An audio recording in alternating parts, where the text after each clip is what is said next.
It is Monday, new week, fresh start, all that jazz. The title of this video, of course you already saw it, but is What Now? So what now? Where do we go from here? We've already talked about feminism, obviously its ill effects on society, the many ways in which it is flawed. Things are, we know what the status quo is. The question is, what do we do now? Is there anything to be done? And that's the focus of this video.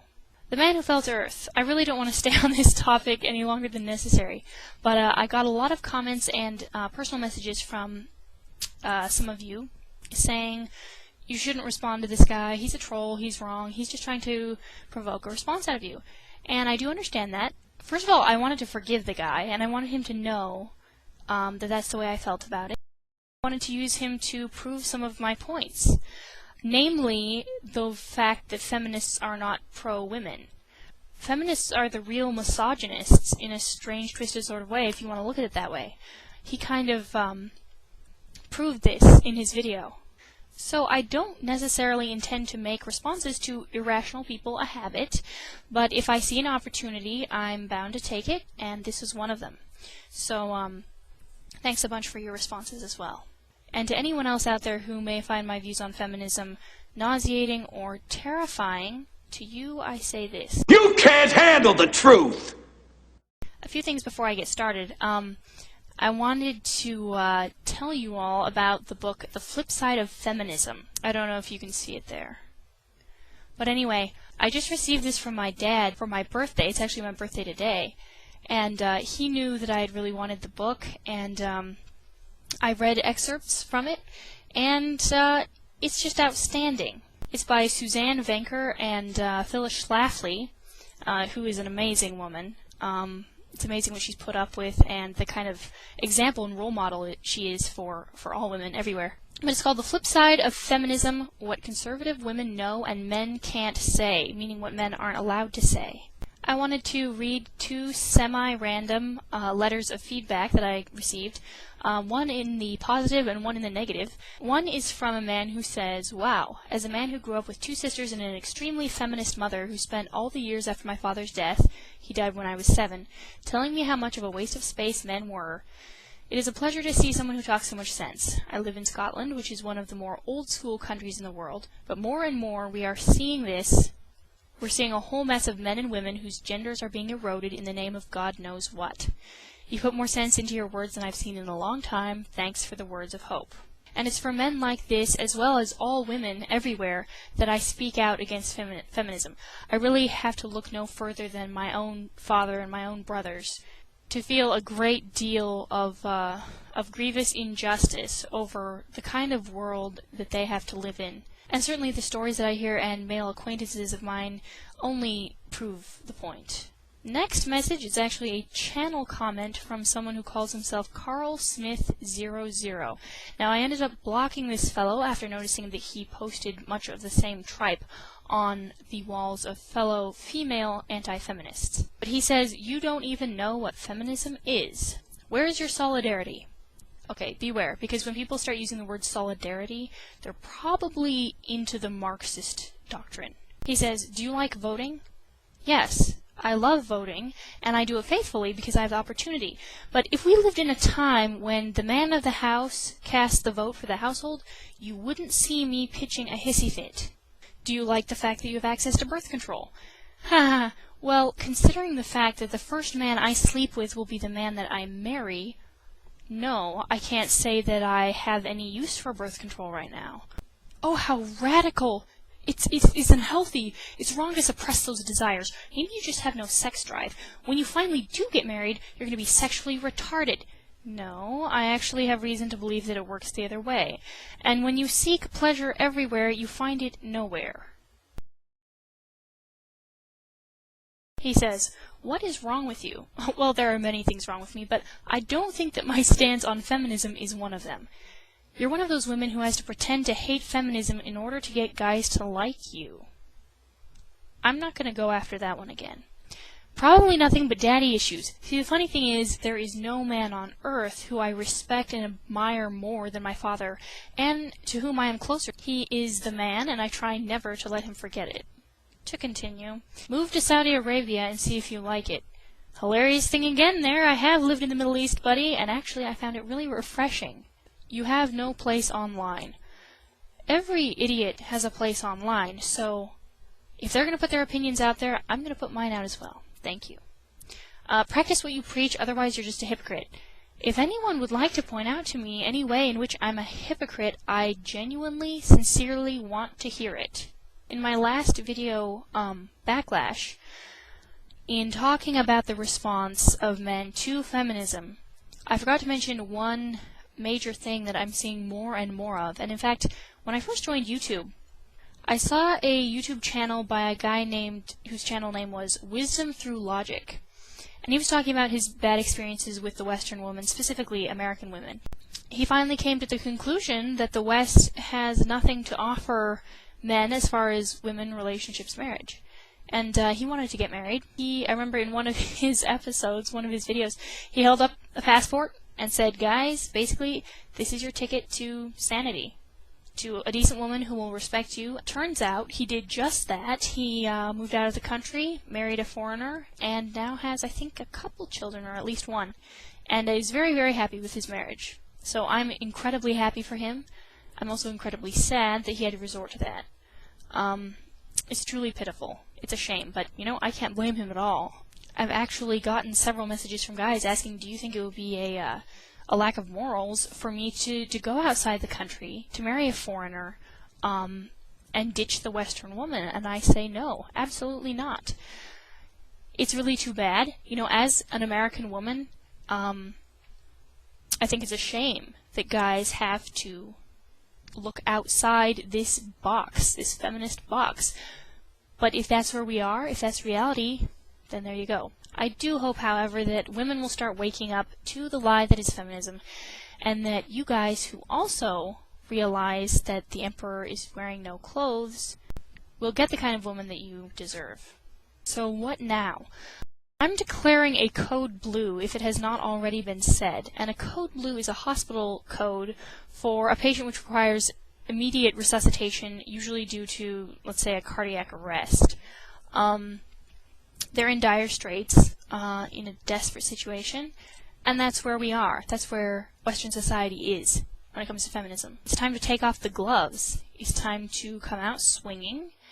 I'm not going to, take the completely Ann Coulter approach.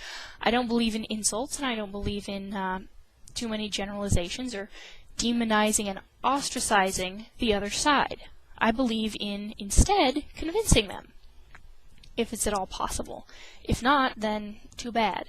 But we do what we can, and we do it diplomatically. There are, however, moments for rage, and you've certainly seen me displaying those. Aside from activism and obviously standing up, speaking out against the lie, I think that the biggest voice is the simplest one that you use every day.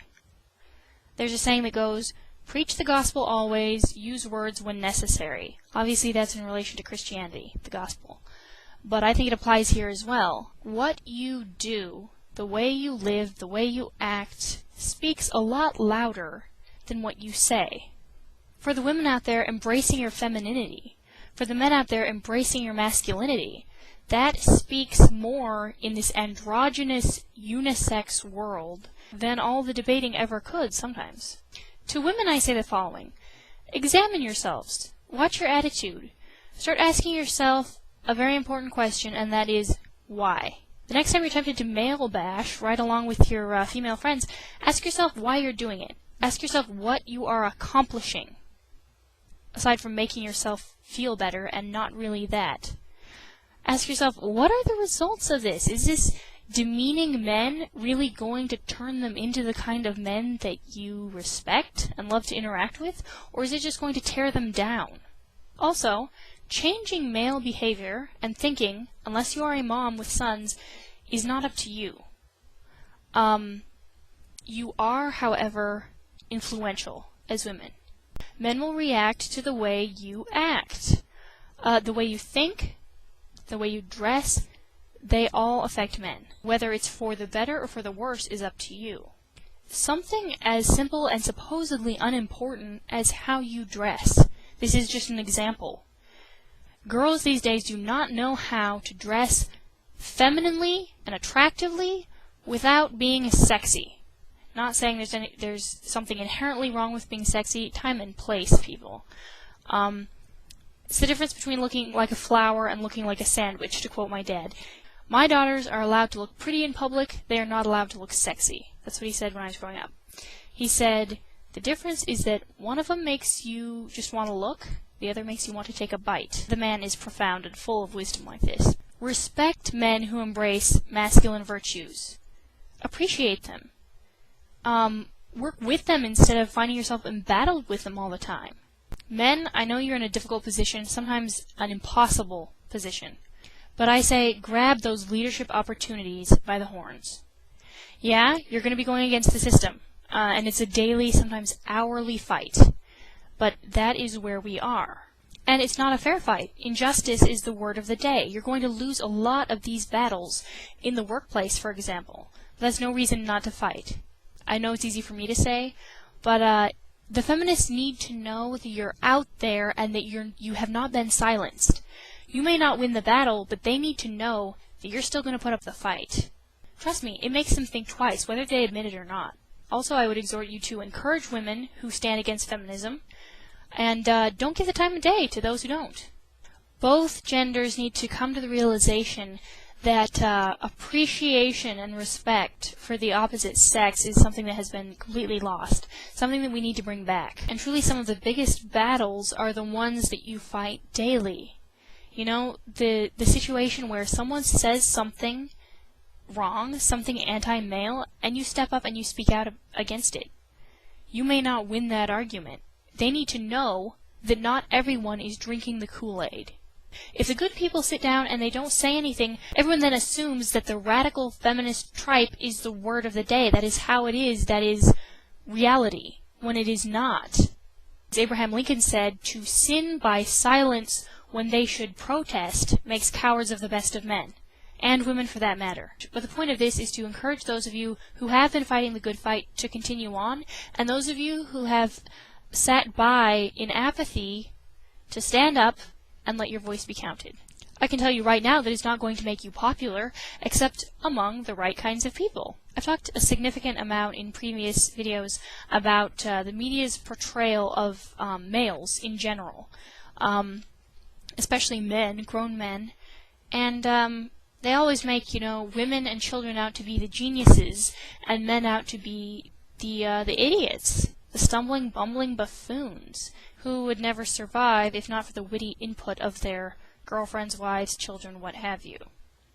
Now there's a quote that goes, future generations will look back on TV as the lead in the water pipes that slowly drove the Romans mad.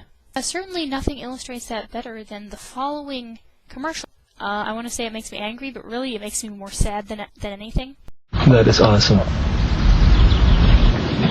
Look how fast that is. So it's kind of encyclopedia-ish. It is an encyclopedia. I wish.